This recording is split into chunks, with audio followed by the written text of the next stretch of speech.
नमस्कार साथियों, आप सभी का स्वागत है देवेंद्र सर ऑफिशियल में। और हम हर रोज़ की तरह सबसे पहले बेस्ट करंट अफेयर्स सिर्फ 10 मिनट में आपके लिए लेकर आए हैं। आज है 5 जून 2020। अगर आपको वीडियोस पसंद हो तो प्लीज़ लाइक करना ना भूलें और ज़्यादा से ज़्यादा लोगों को शेयर भी कीजिए। चलिए हम चलते हैं आज के सबसे महत्वपूर्ण प्रश्न की तरफ। आज का हमारा पहला प्रश्न है कि 1 year of Modi 2.0 towards a self reliant India नामक ई बुक या ई बुकलेट किसके द्वारा जारी की गई है। तो वही भारतीय सूचना और प्रसारण मंत्रालय इंफॉर्मेशन एंड ब्रॉडकास्टिंग मिनिस्ट्री के द्वारा यह 1 ईयर ऑफ मोदी 2.0 की जो ई बुकलेट है वो जारी की गई है। जैसा कि आपको पता है कि पिछले साल मई 2019 में एनडीए 2 सरकार का गठन हुआ था, जिसमें दोबारा प्रधानमंत्री बने थे कौन? नरेंद्र दामोदर दास मोदी, जो कहाँ से आते हैं? गुजरात से आते हैं। और कॉन्स्टिट्यूएंसी कौन सी जहाँ से वो लड़ते हैं हाल फिलहाल में सांसद के लिए चुनाव?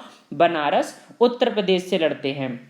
और पहला देश कौन सा था जहां पर उन्होंने विजिट करी थी?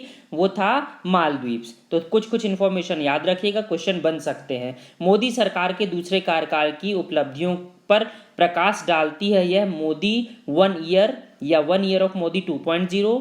ठीक है, पहली पहली वर्षगांठ हो रही है, इसीलिए बुक जारी की गई है। अब देखिए महत्वपूर्ण क्या क्या है इसमें। पूरे एक साल का प्रमुख प्रमुख घटनाओं का वर्णन किया गया। इट मीन्स आप खुद देखिए कि सरकार खुद बता रही है कि हम इन इन मुद्दों पर क्या कर सकते हैं, प्रश्न आपसे पूछ सकते हैं। ये इंपॉर्टेंट टॉपिक्स हैं, जैसे धारा 370 जम्मू कश्मीर से संबंधित, जैसे एक ऐतिहासिक मुकदमा हुआ राम मंदिर मुद्दे पर, आपको पता है पूरी जमीन क्या है रामलला को दे दी गई।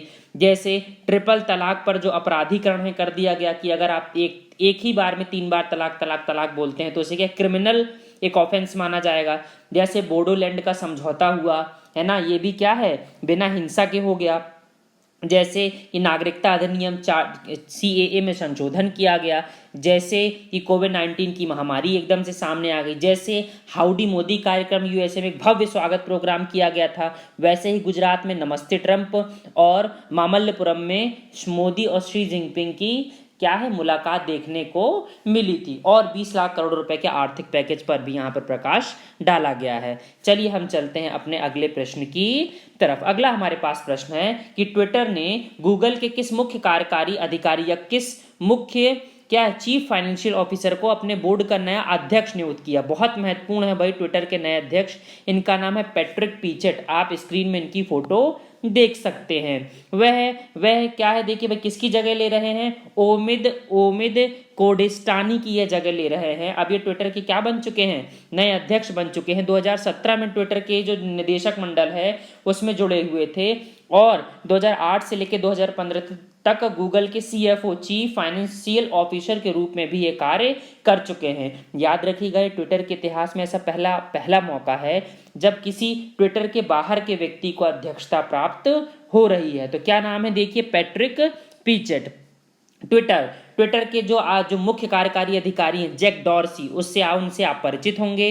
ट्विटर का जो गठन है वो 2006 में किया गया था और सैन फ्रांसिस्को कैलिफोर्निया में इसका मुख्यालय है। लास्ट मंथ मैंने आपको बताया था कि जैक डॉर्सी, जिनकी आप फोटो सामने देख रहे हैं, इन्होंने अपनी संपत्ति का 27% कोविड-19 के लिए क्या कर दिया था, दान कर दिया था। और व्यक्तिगत रूप से सबसे ज्यादा दान देने वाले, ये दुनिया के सबसे बड़े या सबसे बड़ी रकम दान देने वाले व्यक्तिगत क्या हो गए थे, व्यक्ति बन गए थे, पर्सनली डोनेट करने वाले, है ना। तो याद रखिएगा ट्विटर। हम चलते हैं अगले प्रश्न की तरफ। हमारे पास अगला प्रश्न है कि भारत सरकार ने वंदे भारत अभियान, मैंने आपको बताया था वंदे भारत अभियान जो विदेशों से लौटने वाले नागरिकों को क्या है एयर रूट से वापस बुलाया जा रहा था, उनके लिए वंदे भारत अभियान चलाया गया था। उन्हीं नागरिकों का कौशल मानचित्रण करने के लिए किस नई पहल की शुरुआत की गई है? तो स्वदेश का फुल फॉर्म है skilled workers arrival database for employment support. तो इसी का शॉर्ट फॉर्म है स्वदेश। इसका लक्ष्य भारतीय और विदेशी कंपनियों की मांग को समझने,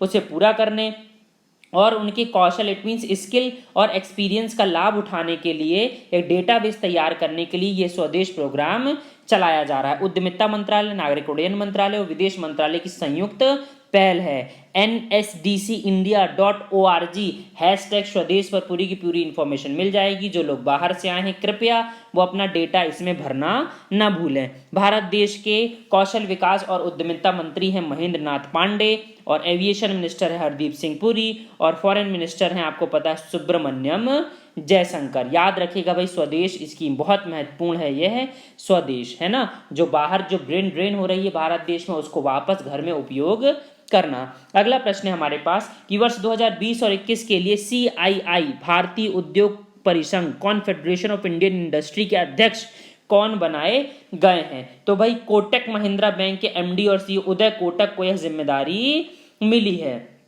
ठीक है भाई, बहुत महत्वपूर्ण है। किन की जगह ले रहे हैं? ये ले रहे हैं विक्रम किर्लोस्कर की जगह ले रहे हैं। साथ ही साथ नए उपाध्यक्ष भी बनाए गए हैं, वो बनाए गए हैं संजीव बजाज, बजाज फिनसर्व लिमिटेड के अध्यक्ष और MD। तो आप स्क्रीन में देख सकते हैं उदय कोटक को जो अध्यक्ष बनाए गए हैं CII के, और उपाध्यक्ष संजीव बजाज को। याद रखिएगा कॉन्फेडरेशन ऑफ इंडियन इंडस्ट्री। अगला प्रश्न है हमारे पास ये आवास और शहरी मामलों के मंत्रालय के द्वारा स्ट्रीट वेंडर्स, जिनके ऊपर सबसे ज्यादा मार पड़ी है इस लॉकडाउन की, स्ट्रीट वेंडर्स के लिए किस विशेष माइक्रो क्रेडिट सुविधा का शुभारंभ किया जा रहा है? तो एक स्ट्रीट वेंडर्स के लिए योजना आ रही PM street vendors Atmanirbhar Nidhi. आप इसको शॉर्ट में भी कह सकते हैं PM स्वनिधि योजना। यह क्या है भाई? ये किफायती ऋण उपलब्ध कराया जाएगा स्ट्रीट वेंडर्स को। लक्ष्य यह रखा गया है कि 50 लाख से अधिक लोगों को लाभ पहुंचाया जाए। मुख्यतः फेरी वाले, ठेले वाले, विक्रेता, रेहड़ी वाले है ना आदि इन्हीं सब चीज़ों में शामिल किए गए हैं, जो जैसे तैसे अपना गुजर बसर क्या है उस भीड़ से करते थे जो भीड़ देखने को ही नहीं मिल रही है। इसके तहत 10,000 रुपये तक की कार्यशील पूंजी का ऋण उपलब्ध कराया जाएगा, और जिसे वो 1 साल तक मासिक किस्तों में क्या कर सकते हैं? चुका सकते हैं। तो PM स्वनिधि योजना, एक डिजिटल प्लेटफॉर्म का निर्माण किया जाएगा इसके लिए, अभी नहीं किया गया है। हमारे केंद्रीय आवास और शहरी मंत्री हरदीप सिंह पुरी, जो एविएशन मिनिस्टर भी हैं भारत देश के। तो प्रधानमंत्री स्वनिधि योजना 10,000 तक का बिना गारंटी वाला लोन। ठीक है, हम चलते हैं अगले प्रश्न की तरफ। अगला प्रश्न है कोविड-19 महामारी के बाद लड़ाई में नागरिकों और अस्पतालों के बीच सूचना के अभाव को कम करने के लिए कौन सा ऐप जारी किया गया है? तो दिल्ली की सरकार ने दिल्ली कोरोना ऐप लॉन्च किया है अपने जो लोकल हॉस्पिटल्स हैं उनकी क्या है बेड शेयरिंग करने के लिए।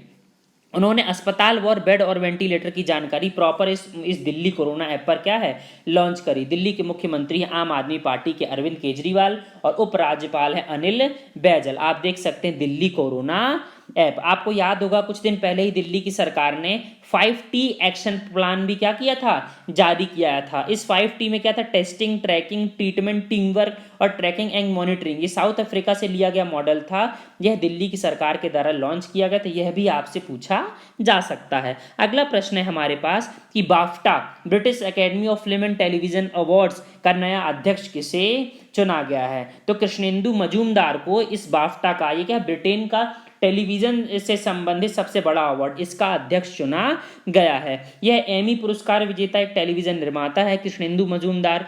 यह महत्वपूर्ण यह इसलिए है कि ये पहले अश्वेत व्यक्ति हैं जिन्हें बाफ्टा के 73 साल के इतिहास में क्या है अध्यक्ष चुना गया है।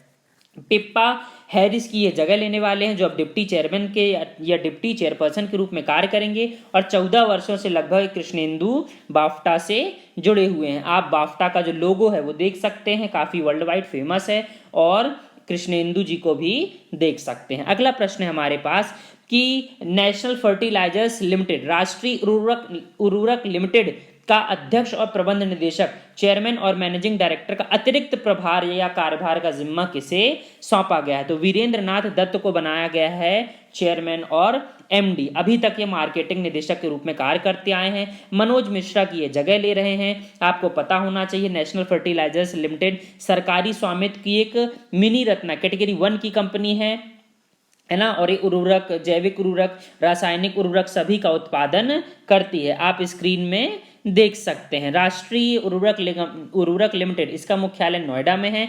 स्थापना हुई थी 1979 में। लोगो आपके सामने है। अगला प्रश्न है हमारे पास कि लक्ष्मी विकास बैंक के प्रबंध निदेशक और मुख्य कार्यकारी अधिकारी सुब्रमण्यम सुंदर का कार्यकाल आरबीआई ने कितने माह बढ़ा दिया है? तो भाई 6 माह का कार्यकाल बढ़ा दिया है इनका, यानी कि 30 नवंबर 2020 तक, या अगला सीईओ जब नियुक्त हो जाएगा तब तक दूसरी बार इनका कार्यकाल बढ़ाया गया है। आरबीआई आपको पता, आरबीआई की स्थापना 1935 में हुई थी, मुंबई में मुख्यालय है। 25वें गवर्नर है शक्तिकांत दास। तो ये रहा लक्ष्मी विकास बैंक से संबंधित करंट अफेयर्स। अगला प्रश्न है, पापुआ न्यू गिनी में भारत के उच्चायुक्त नए कौन बने हैं? तो सुशील कुमार सिंघल बने हैं, स्क्रीन में आप देख सकते हैं। अगला प्रश्न है, एनबीए के हॉल ऑफ फेम में शामिल अमेरिका के महान बास्केटबॉल खिलाड़ी जिनका हाल में निधन हो गया है, नाम बताएं। तो बेस अनसेल्ड, ये क्या है? महान खिलाड़ी थे, इनका निधन हो गया है। आप देख सकते हैं स्क्रीन में इनकी फोटो। अगला प्रश्न है कि महान फिल्मकार और राष्ट्रीय फिल्म पुरस्कार से सम्मानित बासु चटर्जी का निधन हो गया, वे किस राज्य से आते थे? तो ये बंगाल राज्य से आते थे। नेक्स्ट प्रश्न है कि अंतर्राष्ट्रीय स्तर पर दुनिया भर में हिंसा का शिकार हुए मासूम बच्चों का अंतर्राष्ट्रीय दिवस कब मनाया जाता है? तो 4 जून को यह मनाया जाता है। आप देख सकते हैं, आपको याद होगा कल हमने मनाया था 3 जून को वर्ल्ड बाइसिकल डे, और 2 तारीख को हमने मनाया था तेलंगाना का स्थापना दिवस। अगर आपको करंट अफेयर्स पसंद हैं तो प्लीज़ शेयर करना ना भूलें। धन्यवाद।